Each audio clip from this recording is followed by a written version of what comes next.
नमस्कार जी, मैं मंजू। वैसे तो मैंने समर के लिए कौन कौन से प्लांट्स लगाने हैं, फरवरी में लगाए जाने हैं, तो उस पर वीडियो बना दिया था आपकी फरमाइश पर। फिर भी मेरे कई भाई बहनों ने पूछा है, तो वो तो मैं वीडियो का लिंक दे दूंगी और आप सर्च कर सकते हैं, तो उस तरह से ग्रो कर सकते हैं। और कई भाई बहनों ने पूछा है कि आपने समर के लिए क्या क्या भी किया है, क्या कुछ लगाया है। तो मैं वैसे तो आपने समर के मेरे गार्डन देखे ही होंगे। और समर में ऐसा कहा जाता है कि कम फ्लावर्स होते हैं, कम नहीं होते, समर में भी खूब सारे होते हैं। आपके क्लाइमेट में कौन कौन से ज़्यादा अच्छे से चलते हैं, बस ये आपको ध्यान रखना है, उसी के मुताबिक आपको ग्रो करने हैं। तो और वो लंबे टाइम तक बने रहते हैं। तो समर में आपने जो मेरा गार्डन समर से लेके दिसंबर महीने तक लगा देखा, तो मुझे वो भी फिर विंटर फ्लावर्स के लिए पोट्स चाहिए, तो मुझे फिर खाली करने पड़े मजबूरी में, नहीं तो बहुत लंबे टाइम तक फूल उनमें जो है आते रहते हैं।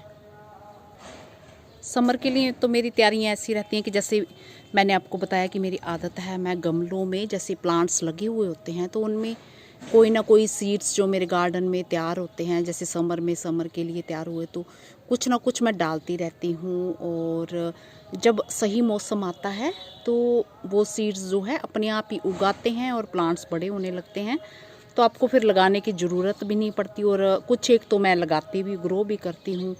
और फिर उन्हें अपनी मन मुताबिक आप अपना गमले देख के, मौसम देख के उन्हें ट्रांसप्लांट कर सकते हैं। और लंबे टाइम तक आपके जो फूल हैं वो अच्छे से बने रहेंगे और हमेशा ही गार्डन आपका फूलों से भरा रहेगा, मौसम कोई भी हो चाहे।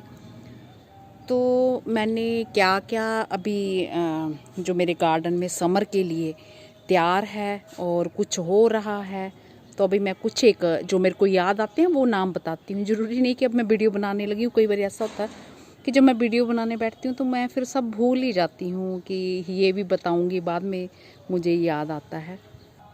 तो सबसे पहले आप ये देखिए, जीनिया मैंने ये 5 किलो वाले, सॉरी हाँ 5 किलो वाले ये आटा वाले बैग में, चावल वाले बैग में सॉरी, इसमें जीनिया की ये पौध मेरी तैयार हो रही है। तो ये मैंने 27 जो जनवरी को लगाई थी। तो कुछ एक ये जीनिया के, तो इस पर डेट भी ये देखिए लिखी हुई है 27 जनवरी को।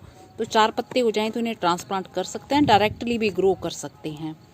और मैंने क्या किया है, लगाया है ये ग्लाडिया की पौध, ये भी जो किटन के लिए फूड आता है, तो उसमें मैंने ये ग्लाडिया के प्लांट्स ये लगा दिए हैं। तो हफ्ते के अंदर ये भी उगाते हैं। तो ये देख रहे हैं, तो बस ये ऑल सीज़न एनुअल है, सब सीज़न में ये ग्रो हो जाते हैं। और मैदानी इलाके होते हैं ना, जहाँ हमारे यहाँ जैसे गर्मी ज़्यादा होती है, हिल एरियाज़ होते हैं, वहाँ ज़्यादा गर्मी नहीं होती है गर्मियों में भी, तो वहाँ ये अलग हिसाब से लगते हैं। हमारे यहाँ ये पूरे साल भर जो है टाइम टाइम पे आप ग्रो कर सकते हैं, पूरे साल भर अपने गार्डन में इसके फूल पा सकते हैं। और मैंने ये जो लगाए हैं बिंका, जो पुराने हैं उनकी कटिंग कर दी है, ये न्यू न्यू ग्रोथ हो रही है। और इसी के बीच में ये बिंका के सीड डाल दिए, तो बिंका की ये पौध भी तैयार हो रही है।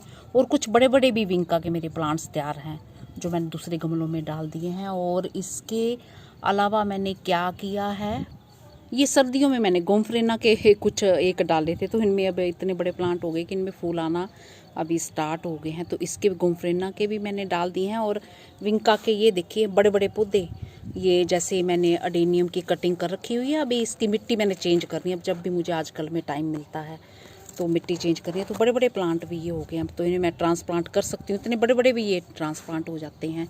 और इसके अलावा मैंने और क्या किया है, इसके अलावा मैंने ये समर पॉइंटसिटिया जो होता है ना, वाइल्ड पॉइंटसिटिया, तो मेरे गार्डन में लगे देखे होंगे। छोटे छोटे गमलों में भी एक एक प्लांट लगा सकते हैं, चाहे बड़े गमले में कोई 5-7 लगा दीजिए। तो ये सब पौध मैंने सीड डाल दिया, ये सब भी तैयार हो रहे हैं मेरे, और बड़े बड़े प्लांट भी तैयार हो गए हैं।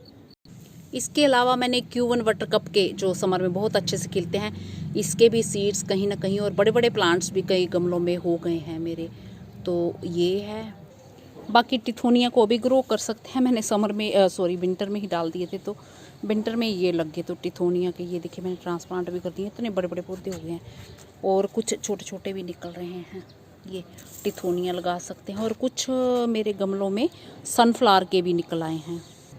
और अगर वेव पिटूनिया है आपके पास जो मैं लगाती हूँ, तो ये देखिए छोटे छोटे पिटूनिया के सीड, वो वेव पिटूनिया के अभी ये लगा दीजिए और वेव पिटूनिया तैयार हो जाएगा। समर में ये बहुत अच्छे से खिलते हैं। ये देख रहे हैं सनफ्लावर के, ये भी मेरे गार्डन में लग गए हैं। मतलब कहीं कहीं सीड जैसे डाला था मैंने, तो जैसे हो गया है ये। और इसके साथ साथ जो है येलो कॉस्मोस, वो भी पूरा साल भर आप उन्हें जब मर्जी ग्रो कर सकते हैं। तो वो भी मेरे यहाँ वो तैयार हो गए हैं। और कई गमलों में जैसे पौधे मैंने डाले हुए हैं तो वो लगे हुए हैं, तो वो भी आप लगा सकते हैं। और वाइट, पिंक और ये रेड कलर के, मैरून कलर के, ये तो मेरे यहाँ कॉस्मोस जो हैं सितंबर अक्टूबर में लगते हैं और विंटर में ये फूल देते हैं, जहाँ स्प्रिंग में फूल अभी दे रहे हैं। तो ये जो प्यारा सा ग्लाडिया देख रहे हैं, आप देख रहे हैं, ये बहुत लंबे टाइम तक फूल देता रहता है, महीनों तक पौधा ये खिलता रहता है। बस इसकी काट छाट कर दो और ये पूरे, चाहे गर्मियाँ हो कितनी भी, मई जून की भी गर्मी हो, उसमें भी बहुत अच्छे से ये खिलता है।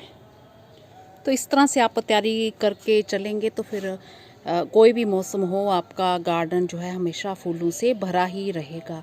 तो अब जैसे विंटर वाला गार्डन भी मेरा ये अप्रैल तक कई सारे पौधे फूल देते रहेंगे और साथ के साथ समर वाले भी तैयार हो जाएंगे।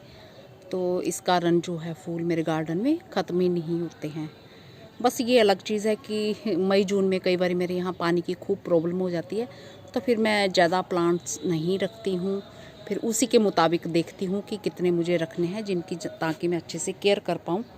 पानी वगैरह की जो सुविधा जितनी हो उसके मुताबिक ही फिर मैं रखती हूँ। तो ज़ीनिया के मैं अभी पूरे नहीं लगा देती हूँ, तो बरसात के टाइम जो मैं उन्हें ज़्यादा लगाना पसंद करती हूँ, क्योंकि मेरे यहाँ गर्मी बहुत जल्दी आ जाती है। फिर कुछ टाइम ही इनकी लाइफ होती है, बहुत ज़्यादा गर्मियों में ये नहीं चल पाते हैं। तो वो जो टाइम है वो सब आप देख लीजिए, मेरी वीडियो सर्च कर लीजिए, उनमें मैंने ग्रो करना सब सिखाया हुआ है। बाकी हो सकता है कई सारे फूल पौधे अभी रह गए होंगे, अभी मुझे जो जो याद आए हैं वो मैंने आपसे शेयर कर दिए हैं। नमस्ते जी, शुक्रिया।